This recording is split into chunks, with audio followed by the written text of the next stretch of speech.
here at AC Valley High School with the AC Valley girls basketball team. The Lady Falcons won the KSAC, finished second in District 9, and then advanced to the quarterfinals of the PIAA playoffs. That's the furthest they'd ever gone. Ladies, coming off of last season, when you had so much success, and you'd made it to the second round, you won a first PIAA playoff game ever in school history. Was there a lot of confidence coming into this season? Yeah. We knew we had a good team starting this season. We knew that we could go far with it if we just worked together. But there was a lot of confidence after we beat North Clarion in the league. Olivia, you didn't get an opportunity to play in the playoffs last year. How important was it for you personally to maybe want to make a deep run this year? Really important because I didn't want to end it early. Kylie, for you, they were going to ask you to do a lot more. Ellie Thompson graduated, was at Mansfield. You were going to have to step up. What was your mindset in the off season to maybe get ready for this year? I had to get stronger. I had to be more confident when I play because I just always relied on Ellie to do everything. Like, I would just be the other big person, but she did all the scoring for me. So I just had to learn to score, I guess. Cammie, for you, you were forced into maybe a role last year after Olivia got hurt that maybe wasn't what you were used to doing. But knowing that she was coming back this year and having that experience from last year, did that give you extra confidence? Oh, yeah. I mean, I look at a bunch of teams, and everybody takes Kylie and Liv out of the game, and they try to. So, I knew I was going to get a lot of open looks this year, and that Liv was really going to man the floor for us, which is a lot what I had to do last year, and I hated it. I'll tell you, every day in practice, I'm not a point guard. And so I just knew that I'd step up in my role and do what I could for the team. Now, the three of you are coming back with lots of experience, but the four of you were kind of an unknown coming into the season. Talk just about what your guys' thought process was, knowing that these three were going to be relying on you guys to provide some valuable minutes, some valuable points, some valuable defense to the team. I mean, I was definitely nervous not playing 2 years, so I knew I had to step up and learn all the plays from what I had missed and help them out as much as I could. And I was really nervous. I think we were all really nervous coming into this because we had 3 all-conference winners on our hands, and we really had to live up to the expectations. But, yeah, it was really nerve-wracking. Rachel? I'd say the same as Andrea, honestly. As a sophomore, getting thrust into the starting lineup with these 3 seniors, how much did you look to them to maybe lead you a little bit and for your expectations? Well, I really didn't. I kind of just relied on them to do stuff a lot, and then just did my part on defense and stuff, and if I had an open shot, I took it. It was kind of nerve-wracking for the season. Mia, you were hurt a lot of the time. How frustrating, first of all, was that for you to begin with, to get hurt right at the end of volleyball season and not be able to start the season right away? It was very frustrating, considering that we lost the volleyball game, too, and we couldn't go on. So it was the very start of my basketball season, and I knew I was going to be out for a long time. And it was really frustrating that I wasn't going to be able to play with these girls as much for the last year. One of you, I think it was you, Cammie, mentioned, or maybe it was Kylie, I don't remember now, but one of you mentioned the win over North Clarion in the regular season. They'd kind of been your nemesis over the last couple of years. How big was it to not only beat them, but to beat them the way you guys did? It was huge because we haven't beat them in how many years? Probably 2, I'd say. I think it was when Olivia was fouled at the end of the game. That's what I'm talking about. The North Clarion girls would be happy for you to having just done that like that, Olivia, because I think they all felt the same way. But hey, you know what? You can only go with what the referees call, as you found out, unfortunately, the hard way at the end of the year. So, wasn't that mean? Come on. So you guys, you had pretty much control of the KSAC South, and you knew it. And, you get to the KSAC championship game, and you're meeting North Clarion again. You had to probably expect that was going to be a little closer of a game than it was the first time. What was the thought process going in? We knew we had a target on our back, and they were going to try and do everything they could just to beat us. To win that game, Can you guys even describe the emotions that were going on at that point? We're happy. Oh yeah. To have those gold KSAC medals put around, did it kind of validate all the hard work and everything that you guys had come up to this point in time? I mean, it seems like you guys just kept working and working and working to get to this point. Yeah. It was finally nice to actually get gold and not get silver. So. In the playoffs, the game against Kane, you get down 10 going to the fourth quarter, but there's something about this group, and it's not just this year. I go back to the District 9 championship game last year where you guys pretty much did the same thing. What was it about you guys that, like, there was never a deficit that you didn't think you could overcome? At halftime, we always walk out of the locker room with a 20-point lead, or if we're down by 20, we always say it's a 0-0 game when we step on the court. So I feel like that's really what happened. And then when we started turning it around in the third quarter, we just knew that fourth quarter is where we had to work harder. Obviously disappointing that you guys lost that game in overtime. How hard is it to rebound from something like that and get ready for the state playoffs? We played a really good game against them, so even though we lost, we still played really well, so it wasn't a total loss, I'd say. They're a good team, so I wouldn't say it was too hard to rebound from that. It was definitely devastating, but we had bigger obstacles ahead of us. So. Did it help that there was some time off between that game and the state playoff game? No. Or did you guys just want to get right back out there and play? It's hard to go from like not playing and then trying to jump back in again when all these times we played. When you guys look at the state playoff game, and Cambridge Springs gave you everything you guys could handle, what was it that sticks out the most about that game to you guys?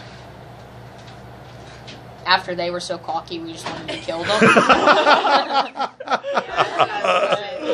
Was it a cockiness that you just felt like from them coming on the court, like when they were out there? It was when the one girl hit the three and they're all like, Oh, Yeah, and they all walked back and they're like,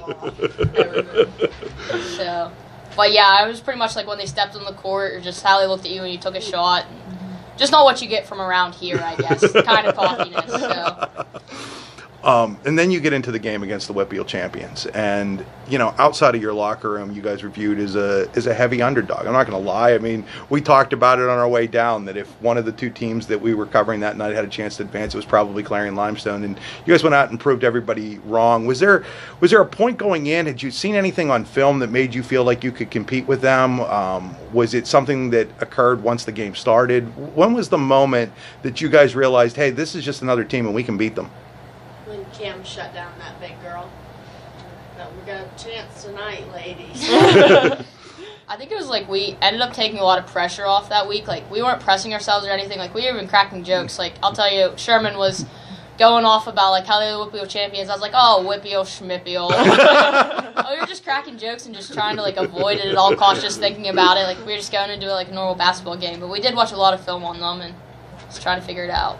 I can speak for myself. I think it was about mid-second quarter, and you guys are right in the game. And I remember turning to Brad Frazier, the former Clarion Limestone coach, who was there and sitting right behind me, and we kind of both looked at each other and like, they can win this game. At halftime, considering where that score was, were you guys the same way? Like, hey, this is ours now? Yeah, I'd say. I knew we had to play really well in order to win that game. So. Again, down 6 going to the fourth, but with the amount of points that were scored in that game, that might as well have been 16 or 20. Rachel, you get an offensive rebound. That doesn't happen. I was going to say the smallest, maybe the smallest girl on the court. You get an offensive rebound and then take a jumper from about 15 feet away.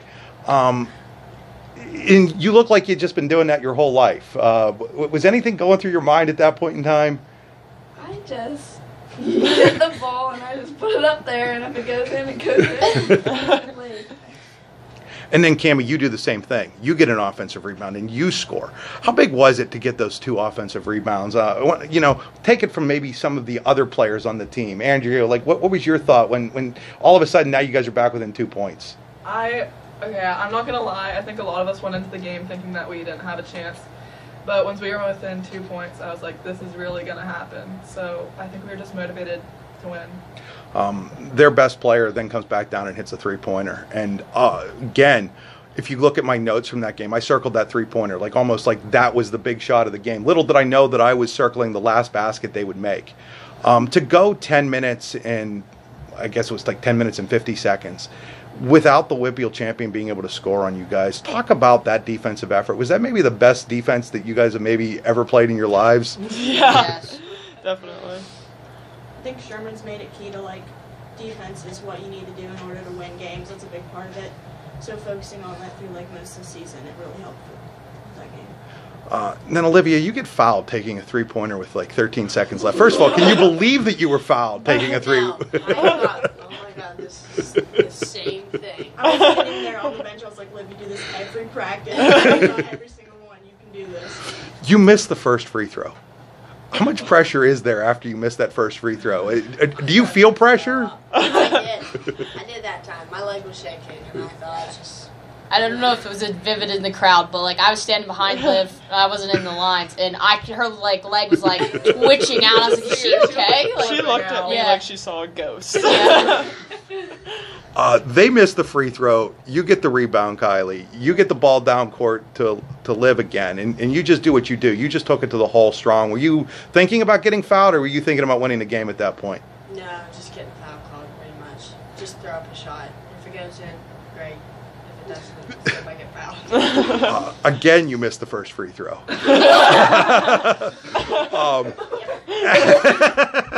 At this point, they call timeout, and I've been wanting to know this answer for 2 weeks. I should have asked you the night of the game, and I didn't think about it. But they called timeout. Was that a good thing for you or a bad thing? Were you? Good thing.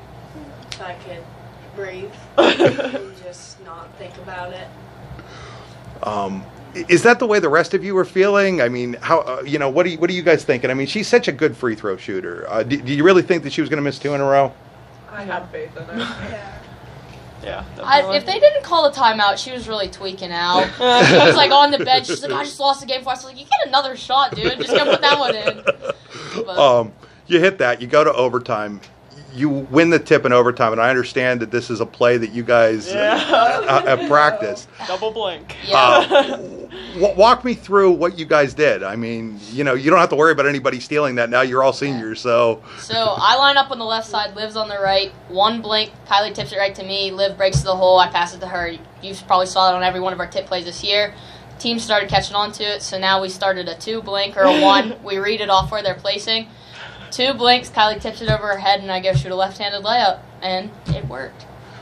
So literally, it's just nothing more than blinking of the eye. And it's Yeah. very vivid. I'm like, Yeah, and I just took And it in it's- the back court like as far Yeah, as I she- can. So is that your call, Cammie? Is that your call, Kylie? It's your it's call. on me. Yeah, Okay. I read where they are on me.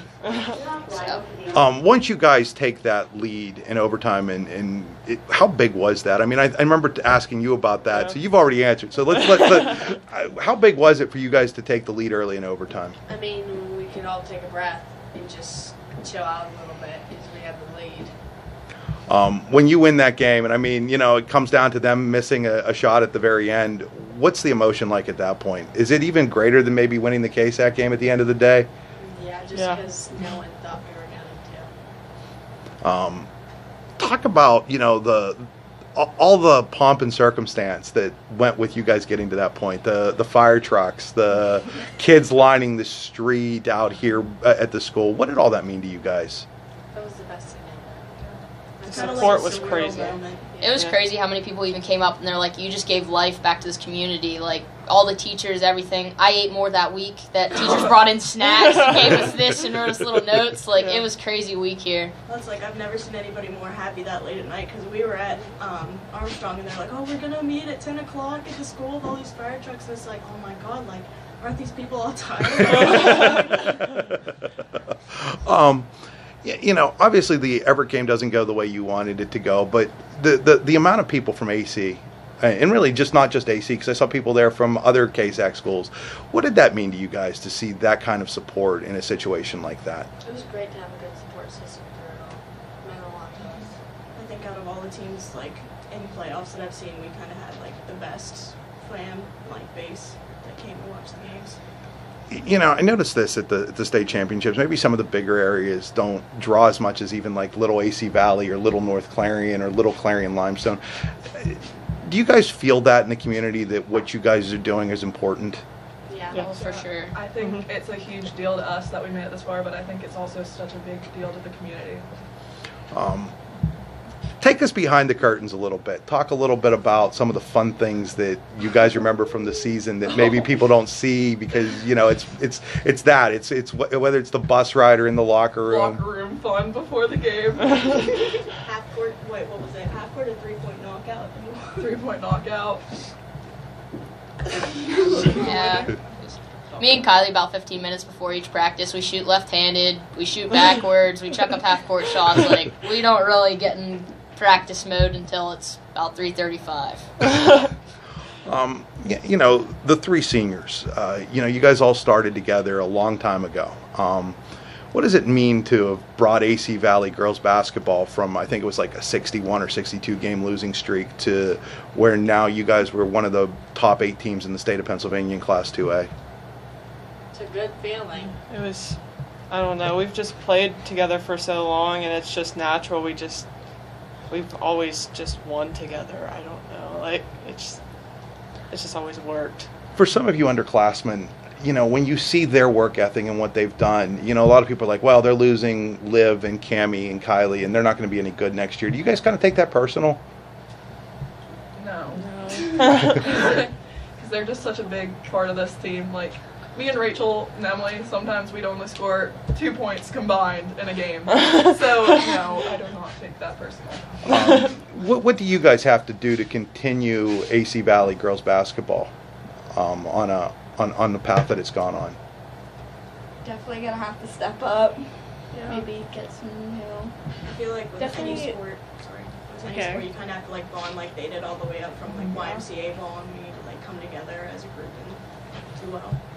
We definitely have to put in the extra work, like even in off season, because we can't just sit around like all fall and all like summer and just not do anything and then just expect to be good when we come back. When you guys, you can take a look at your rival, North Clarion, and, everybody thought they were going to take a huge step back when Tori graduated, and they didn't. Is that something that you guys can look at and go, hey, you know what, if they can do it, we can do it too? It's definitely going to be harder that we're losing 3 seniors, but at the same time, I think we have the motivation to do so. 20 years from now, when you're sitting there and you've got kids and all of that, and you guys think back to your high school basketball careers, what's the thing that you guys are going to remember the most? Playing with these two. Yeah. Yeah. I was going to Sorry, say, guys. I mean, even this summer, I was really gung-ho and, like, set on not playing basketball. Like, softball's my sport. I really focused on that, and the hardest thing was coming to school, and these two obviously harped on me every day, all day, and I was like, finally, like, whatever, I'll just give it a try. I didn't do anything this summer with it, didn't do anything in the fall, and I mean, I would just like to say thank you to them, making me come out and play and having the year that we did, so that was great. I was going to say, I'd heard that you might not play, and then you ended up playing, and I'm sure you're probably really glad you did at this point. Yeah, at this point I am, but honestly, if these two probably would have talked me into it in the fall, I probably wouldn't have been out there, but I would have supported them the whole way, but I'm glad I did. Emily, you took a couple of years away from basketball and then came back. Talk about, why you decided to maybe give it another try. It was kind of like her dad, the assistant coach, Mike Meals, was on me like they were on Cam, so it was kind of like, it wasn't my main sport like softball is Cam, I'm the same way, so they just kind of kept on me about it, and I decided to come into the team. Andrea, playing such a key role in having your dad on the bench, what was that like for you? My dad and my mom are my biggest motivators, so it's definitely a lot more pressure having my dad there. And like, I'll tell him to shut up in the middle of the game, I'm not gonna lie. But it's definitely a lot of help having him there with me. When you guys, you look at the way the regular season unfolded and the playoffs unfolded, is there anything that you guys regret, or is it just like, hey, this was great and this is something that we're going to talk about? I was just down in Hershey and just did an interview with Dave Kirschbaumer, the former Karn City head coach, who I don't know if you guys are aware, but he won a state title as a player at East Brady, and here we were 39 years later, and those guys were talking about it like it was yesterday. I talked to a couple of the players from that team. Do you feel like that's just what the biggest come away is from something like this? Is this is just going to be those memories that last a lifetime? Yeah. For sure. Well, ladies, thanks for taking a little bit of time to sit down with us. I love doing these. I think they're a lot of fun. It gives people kind of a little bit of an insight that people don't always get. So thanks for taking the time today to sit down and talk to us. And good luck with all your spring sports and your future endeavors. Thank you.